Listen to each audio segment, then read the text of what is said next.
decided to follow Jesus. I have many fond memories as a child of cooking with my grandmother in her sunny kitchen on Cedar Lane. She was the finest pie baker ever, at least in my assessment, and I still use her favorite pie pan whenever I bake a pie. Most vividly, I remember baking pies with her on Saturday morning in preparation for lunch on Sunday. I particularly liked the part where she gave me the extra crust and I sprinkled sugar and cinnamon on it, and after it baked, I got to enjoy it as a warm treat. My grandmother was a quiet person, and so we didn't talk a lot while we were cooking, but the radio was always on. And I remember listening to Paul Harvey. If you're younger than I am, and you haven't heard of Paul Harvey, he was a quite famous radio broadcaster for more than 40 years, reaching as many as 24 million people in a single week. One of his most popular segments was called The Rest of the Story. And I remember as a child being intrigued.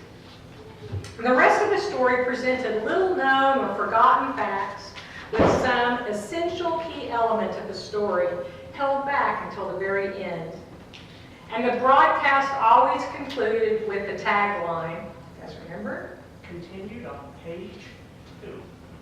Well, but the very end of it always said, and now you know the rest of the story, or some variation of that. Today's text, this familiar passage about the potter and the clay, seems to turn an idea of a loving God on its head. What is the rest of the story? If you recall from last week's sermon, it was a cautionary word about economic idolatry from Jeremiah. Israel, the southern kingdom of Israel, had nonchalantly swapped the God of faithfulness and love who had carried them across the millennia for the gods of the land. And the poet Jeremiah had called out the collapse of their public institutions, the priests who were no longer providing leadership, judges who had forgotten that their central commitment was to justice, and leaders who forgot that power is a trust from God. Jeremiah found that the community was unfaithful because it had lost its foundational reference.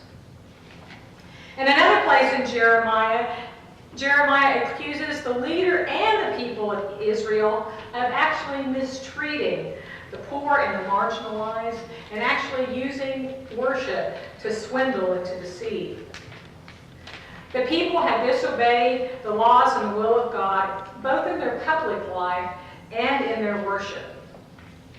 And then to top it off, they all act like they hadn't done anything wrong. The final part of this kind of backstory has to do with the belief that the people had since the time of King David. You see, they believed that because they were God's chosen people, that nothing bad could happen to them. Nothing would happen to them because God would protect them. So what's the rest of the story here?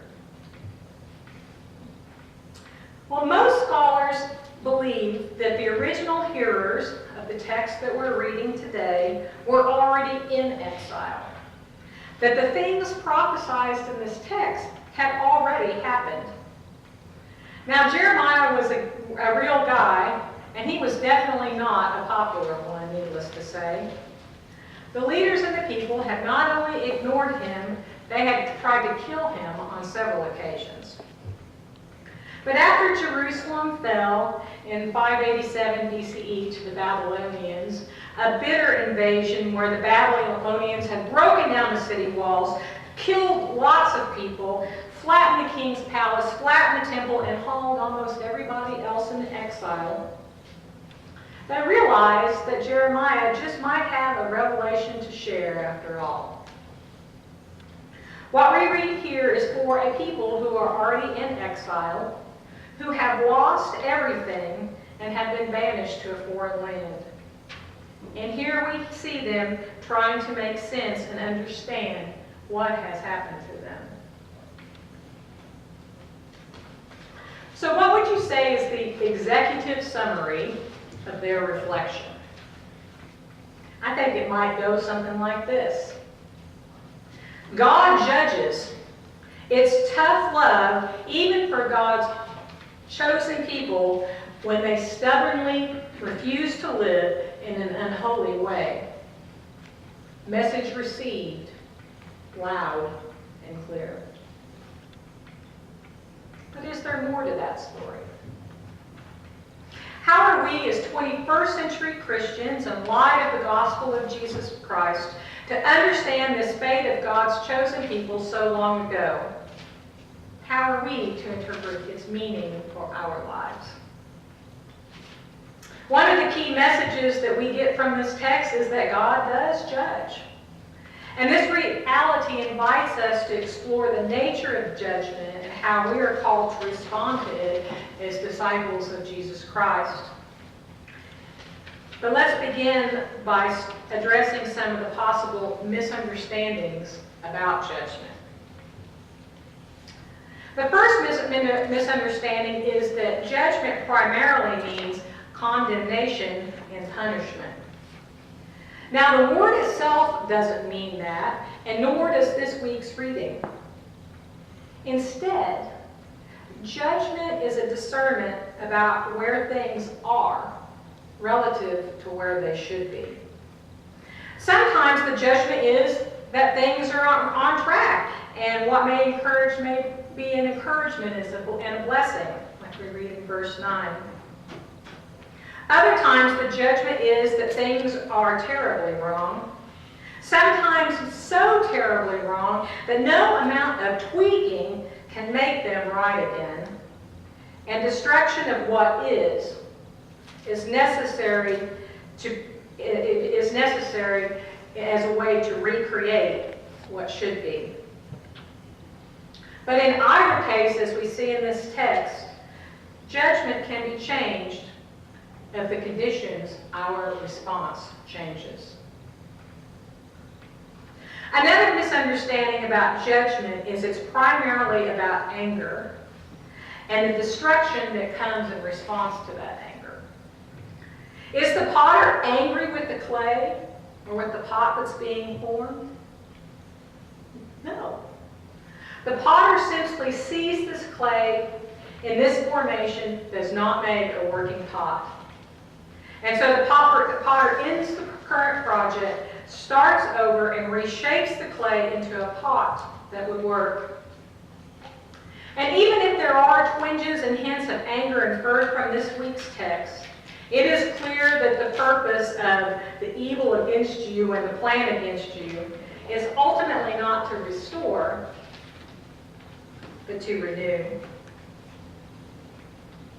One final misunderstanding about judgment is that Jesus tells us never to judge people at all.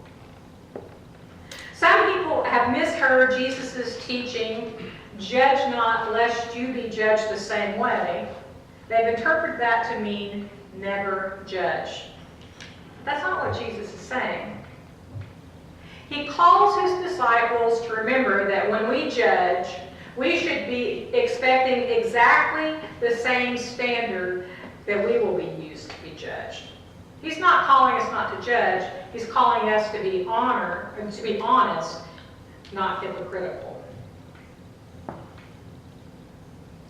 All three of these misunderstandings about judgment and others only add fuel to what may be an inherent resistance that's certainly reinforced by our U.S. culture, that being evaluated by anybody else in any other way, especially if that assessment leads to a suggestion that we might need to change. You can't judge me. Who made you the judge over me? Are two common and often angry responses when a word of judgment is offered. But we as Methodists know that judgment is essential to our spiritual health and our growth in grace. That we are called to watch over one another in love. Early Methodists, gathering in class meetings and bands, submitted themselves to the discipline of sharing their self-evaluations and hearing the evaluations of others. Always the judgment was offered with the aim of strengthening the other. The Brown Bragg group that meets each Wednesday has been using a spiritual formation study called Companions in Christ. And as we continue to meet and to grow in Christ together, we have created and adopted a covenant for our journey. And I'd like for you to hear some of the things that we have covenanted together. That we will pray for one another fervently and regularly.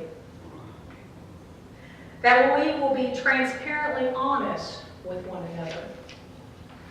That we will practice humility. That we will be committed. That we will deeply listen to one another.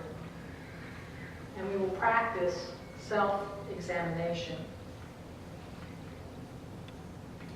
When I thought about those gathered for Brown Bag each week, and everybody here in this community in Clegg, and in fact Christians across the globe, I realized fully that we are all companions in Christ, called to watch over one another in love. For even God's chosen people, God judges in love. And we are called to watch over one another in love. And that the goal of God and we is to always to seek restoration and fullness of life. In this way, judgment is merciful. And when we fail to judge, it actually reflects a lack of compassion. In other words, when we just look at the other and we are mentally shaking our heads or rolling our eyes, and we are not watching over one another in love, we are not being a people of compassion.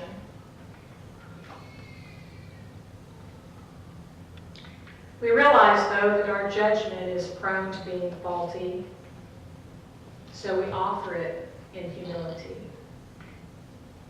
But meanwhile, God's judgment is not faulty, but always offers us the opportunity to change the results. And now you know the rest of the story. In the name of the Father, and the Son, and the Holy Spirit. Amen. I have decided to follow Jesus.